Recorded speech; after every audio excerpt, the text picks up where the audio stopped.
والمرسلين الطيبين الطاهرين وأصحابه الأكرمين أفضلين أجمعين أما بعد فأعوذ بالله من الشيطان الرجيم بسم الله الرحمن الرحيم واعلموا أن الله مع المتقين صدق الله مولانا العظيم وصدق رسوله النبي الكريم ونحن على ذلك لمن الشاهدين والشاکرین والحمد للہ رب العالمین۔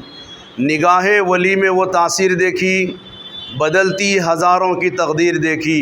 معزز سامعین کرام، بزرگوں، اللہ رب العالمین کے پیارے پیارے بندوں، پیارے کریم مصطفیٰ جان رحمت صلی اللہ تعالیٰ علیہ وسلم کے پیارے غلاموں، الحمدللہ ہم پچھلے ہفتے سے ولی اللہ، عطائے رسول اللہ، خواجہ خواجگاں، سلطان الاولیاء حضرت سیدنا خواجہ معین الدین حسن سنجری رضی اللہ تعالیٰ عنہ کی عظمت و شان اور ان کی تعلیمات اور ان کی کرامتیں سماعت فرما رہے تھے۔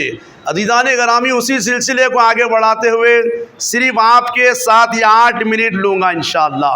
عزیزان گرامی، حضرت غریب نواز رضی اللہ تعالیٰ عنہ کو جاننا ہے تو سب سے پہلے اپنے دل و دماغ میں یہ بات جانشین رکھنا چاہیے، یہ اللہ کے ولی اللہ ہے، یہ اللہ تبارک و تعالیٰ کے بجائے ہوئے خاص بندے ہیں اور حضور پاک علیہ السلام کے خاص امتی اور غلام اور ان کی آل ہے۔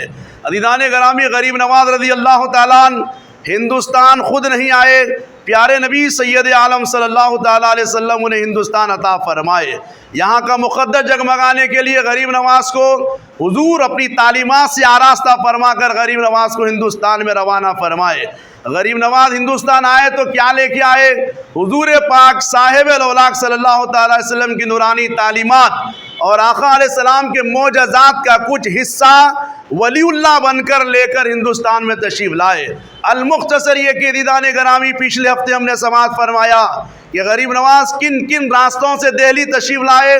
دہلی کے بعد جب غریب نواز راجستھان آ رہے تھے تو عزیزان گرامی ایک واقعہ، ایک کرامت غریب نواز رضی اللہ تعالیٰ عنہ سے ایسے بے شمار کرامتیں ہیں، لیکن دہلی سے راجستھان کے درمیان ایک عظیم کرامت حضرت غریب نواز رضی اللہ تعالیٰ عنہ کی وہ یہ ہے کہ ایک بادشاہ قبیلے کا اور اس کے اطراف تمام قبیلے کے مرد و خواتین اور بچے سب ٹھہر کر اطراف سے راؤنڈ میں ٹھہر کر بیچ میں آگ جلا کر اس کی پوجا کر رہے تھے۔ غریب نواز رضی اللہ تعالیٰ عنہ وہاں جلوگر ہوئے اور وہ لوگوں سے دریافت فرمائے کیا کر رہے ہو؟ یہ لوگ کہنے لگے ہم آگ کی پوجا کر رہے، آگ ہمارا خدا ہے۔ تو وہ لوگ کہنے لگے یہ آگ کی پوجا کب سے کر رہے؟ غریب نواز فرمائے کب سے کر رہے ہیں؟ بولے آبا و اجداد، دادا پردادا سے نہیں معلوم کتنے نسلوں سے کر رہے، ہم بھی اس کی پوجا کر رہے ہیں۔ غریب نواز فرماتے کیا یہ آگ تمہاری سنے گی؟ یعنی جیسے حضرت سیدنا ابراہیم خلیل اللہ علیہ السلام کو اللہ آگ گلے گلدار بنا دیے تھے، یہ نبی کا معجزہ تھا۔ تو انبیاء کے معجزوں میں سے اللہ امت کی اولیاء اللہ کو کرامتوں کی شکل میں انبیاء کے معجزے کا عکس عطا فرماتے ہیں، ان کا فیضان عطا فرماتے ہیں۔ تو غریب نواز رضی اللہ عنہ فرمائے کہ آگ تمہاری سنے گی؟ وہ لوگ کہنے لگے یہ کیسے ہو سکتی ہے؟ کہ آگ تمہاری انگلی ڈالے تو نہیں جلائے گی؟ کہنے لگے نہیں، آگ تو جلائے گی۔ پھر اس کو پوجنے کا مقصد کیا ہے؟ اگر تم اس کی پوچھتے ہیں تو یہ تمہاری سننا چاہیے اور تم کو راحت پہنچانا چاہیے، نہ کہ نقصان۔ وہ لوگ کہنے لگے نہیں، آگ کا کام تو جلانا ہے، وہ ضرور جلائے گی ہم کو اور ہم کو نقصان پہنچائے گی، ہم کو اذیت اور تکلیف دے گی۔ تو غریب نواز فرمائے پھر اس کی پوجا کر کے فائدہ کیا ہے؟ تو عزیزان گرامی بحث چلی رہی تھی۔ غریب نواز رضی اللہ تعالیٰ عنہ ان میں سے ایک چھوٹے معصوم بچے کو گود میں لیے اور اپنے سینے سے لگا کے آگ میں داخل ہو گئے بسم اللہ پڑھ کے۔ جیسے آگ میں آپ داخل ہوئے تمام لوگ چیخنے پکارنے لگے۔ اگر یہ اللہ کا بندہ اکیلا جا کے جل جاتا تو کافی تھا، لیکن ایک بچے کو لے کے چلے گئے آگ کے اندر۔ ایک دہکتی ہوئی آگ ہے، غریب نواز اندر ٹہل رہے ہیں آگ کے اندر جیسے حضرت ابراہیم خلیل اللہ علیہ السلام ٹہل رہے تھے۔ باہر آئے، دیکھے غریب نواز کے جوڑے کو بھی نقصان نہیں پہنچائی آگ، اور جو بچہ غریب نواز کے سینے سے چمٹ گیا تھا وہ بچے کو بھی نقصان نہیں پہنچائی۔ تو غریب نواز باہر آئے اور ان سے کہے دیکھو یہ آگ کا خالق جس کی میں عبادت کرتا ہوں، زمین اور آسمان کا خالق جس کو میں پوجتا ہوں، زمین اور آسمان کا مالک اور خالق جس کو میں سجدہ کرتا ہوں، وہ مالک کا نام لے کے میں داخل ہو گیا تو آگ بھی نہیں جلائی۔ مجھے تو چھوڑ دیجئے، میرے ساتھ جو بچہ چمٹ گیا تھا اس کو بھی نقصان نہیں پہنچائی، تو گویا تم لوگ مجھ سے جڑ جاؤ۔ تو عزیزان گرامی روایتوں میں ہے سارے لوگ غریب نواز کے ہاتھ پہ اسلام قبول کر کے اسلام سے مشرف ہو گئے۔ ایسے نہیں ہے بلکہ غریب نواز ایک وزیر کے پاس پرتھوی راج کے وزیر کن گئے، جا کر کہے ایک تانبے کی یا پتل کی گائے اس کے گھر کے سامنے رکھی ہوئی تھی اور روزانہ اس کی پوجا پاٹ کیا کرتا تھا۔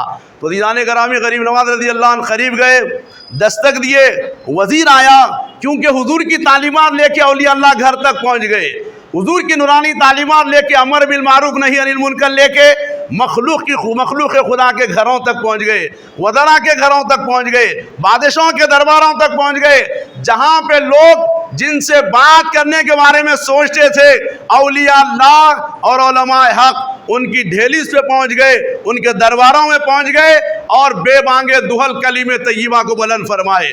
غریب نواز دستک دیے تو وزیر باہر آیا، پوچھے یہ گائے کا دودھ چاہیے مجھے۔ وہ کہنے لگا کیا ہوا فقیر، تمہاری عقل ٹھکانے لگی ہے؟ یہ پتل کی گائے بھی کبھی دودھ دیتی ہے؟ تو بولے پھر رکھے کیوں ہے؟ بولے یہ ہمارا خدا ہے، ہم اس کی پوجا کرتے ہیں۔ تو بولے تم اس کی پوجا کرتے ہیں تو کیا یہ تمہارے لیے کچھ دودھ نہیں دے سکتی؟ وہ کہنے لگے ایسا تو ممکن نہیں ہے۔ غریب نواز فرمائے کیا میں دودھ نچھال لوں؟ تو عزیزان گرامی سیرت نگاروں نے لکھا غریب نواز لوٹا منگائے وزیر کے گھر سے، پانی منگائے وزیر کے گھر سے، اور وہ پیتل تانبے کی گھائی کے تنوں کو دھو کے بسم اللہ الرحمن الرحیم کے دودھ نکالنا شروع کر دیے۔ جیسے دودھ نکلا وزیر حیرت میں ہو گیا، پوچھنے لگا یہ کیسے آیا؟ بولے خالق کائنات کا نام لے کے جو چیز ناممکن ہے اس کو ممکن کر دیا ہوں میں، یہ بسم اللہ کی برکت ہے۔ فوری وہ بھی اسلام سے مشرف ہو گیا۔ عزیزان گرامی ایک واقعہ آپ نے سماعت فرمایا ہوگا، حضور غریب نواز رضی اللہ تعالیٰ عنہ انا ساگر کے پانی وضو کے لیے اور پینے کے پانی کے لیے